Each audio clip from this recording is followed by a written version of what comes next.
യാക്കോബായ സഭ കാത്തോലിക്കയെ വാഴിക്കുന്നതിൽ ഓർത്തഡോക്സ് സഭയുടെ ആരോപണങ്ങൾ തള്ളി കുര്യാക്കോസ് മാർ തിയോഫിലിസ് മെത്രോപ്പൊലിത്ത കാത്തോലിക്കയെ വാഴിക്കാൻ അധികാരമുള്ളത് പാത്രിയാർക്കീസിനാണ്. ഓർത്തഡോക്സ് സഭാ നിലപാടിൽ ഒട്ടേറെ സഭാംഗങ്ങൾക്കും വൈദികർക്കും എതിർപ്പുണ്ടെന്നും സ്വയം അപഹാസ്യരാകുന്നതിൽ നിന്ന് ഓർത്തഡോക്സ് വിഭാഗം പിന്മാറണമെന്നും മെത്രോപ്പൊലിത്ത ആവശ്യപ്പെട്ടു. ബദൽ കാതോലിക്കയാണ് ലെബനോനിൽ വാഴിക്കുന്നതെന്നാണ് ഓർത്തഡോക്സ് സഭ മാനേജിംഗ് കമ്മിറ്റി ഉൾപ്പെടെ പറയുന്നത്.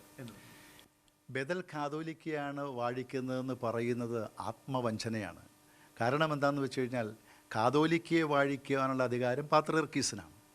ഓർത്തഡോക്സ് സഭ തന്നെ ആദ്യത്തെ കാതോലിക്കയെ അത് നിയമവിരുദ്ധമായിട്ടാണെങ്കിലും കാനോനികമല്ലാതെയെങ്കിലും സ്ഥാനഭ്രഷ്ടനാക്കപ്പെട്ട ഒരു പാത്രിയർക്കീസിനെ അന്ത്യോക്യ പാത്രിയർക്കീസിനെ കൊണ്ടുവന്നാണ് ആദ്യത്തെ കാതോലിക്ക വാഴ്ച നടത്തുന്നത്.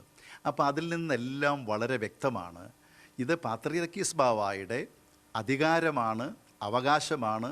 കാരണം അന്ത്യോക്യ പാത്രിയർക്കീസാണ് ഇത് തുടങ്ങി വെച്ചത്. അതുകൊണ്ട് തന്നെ ഈ കാതോലിക്കയെ യാക്കോബായ സുറിയാനി ഓർത്തഡോക്സ് സഭയുടെ കാതോലിക്കയെ വാഴിക്കേണ്ടത് പാത്രിയർക്കീസാണ്.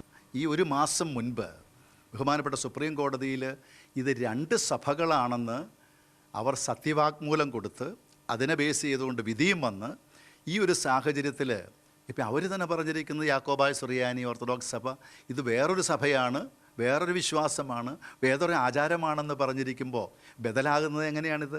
സംസ്ഥാന സർക്കാർ പ്രതിനിധികളെ അയക്കരുത് എന്നാവശ്യപ്പെടുമ്പോൾ തന്നെ കേന്ദ്ര സർക്കാർ അവർ അയക്കുന്ന പ്രതിനിധികളുടെ പട്ടികയിൽ നിന്ന് പുറത്തുവിട്ടിട്ടുമുണ്ട്. ഒരു സഭയെ സംബന്ധിച്ചിടത്തോളം അതിൻ്റെ ഏറ്റവും പ്രധാനപ്പെട്ട ഒരു ചരിത്ര സംഭവം നടക്കുമ്പോൾ അതിനെ എതിരായിട്ട് വരുന്ന നല്ല ഉദ്ദേശമല്ല. ഇപ്പോൾ അതുകൊണ്ട് തന്നെയാണ് ഇത് യാക്കോബായ സഭയുടെ കാര്യത്തിൽ മാത്രമല്ല എല്ലാ സഭകളുടെയോ സമുദായങ്ങളുടെയോ ഒക്കെ ഇങ്ങനെയുള്ള സാഹചര്യങ്ങൾ വരുമ്പോൾ എത്രയും ബഹുമാനപ്പെട്ട കേന്ദ്ര ഗവൺമെൻറ്റും അതുപോലെ നമ്മുടെ കേരള ഗവൺമെൻറ്റും ഒക്കെ ഇത് തുടരുന്നൊരു രീതിയാണ്. സ്വയം അപഹാസ്യതരാകുന്നതിൽ നിന്ന് ഇനിയെങ്കിലും ഒരു തിരിച്ചറിവോടുകൂടെ ഞങ്ങളുടെ സഹോദരങ്ങൾ പിന്മാറി ഒരു ക്രൈസ്തവ മാർഗത്തിലൂടെ ചരിക്കാനായിട്ട് പറയാൻ മാത്രമേ ഞങ്ങൾക്ക് സാധിക്കുകയുള്ളൂ. ഈ സ്ഥാനാരോഹണം സംബന്ധിച്ച് ഇത്തരമൊരു വിവാദങ്ങളൊക്കെ അല്ലെങ്കിൽ ഇത്തരമൊരു ആവശ്യങ്ങളൊക്കെ ഉയരുമെന്ന് പ്രതീക്ഷിച്ചിരുന്നു ഒരിക്കലെങ്കിലും? കാരണം സുപ്രീം കോടതിയിലും ഇത് വേറൊരു സഭയാണെന്നുള്ളത് അഫിഡവിറ്റും കൊടുത്തതിന് ശേഷം ഇങ്ങനെ ഒരു പ്രതികരണം ആ ഭാഗത്തു നിന്ന് ഉണ്ടാകുമെന്ന് നമ്മൾ പ്രതീക്ഷിക്കുന്നില്ല.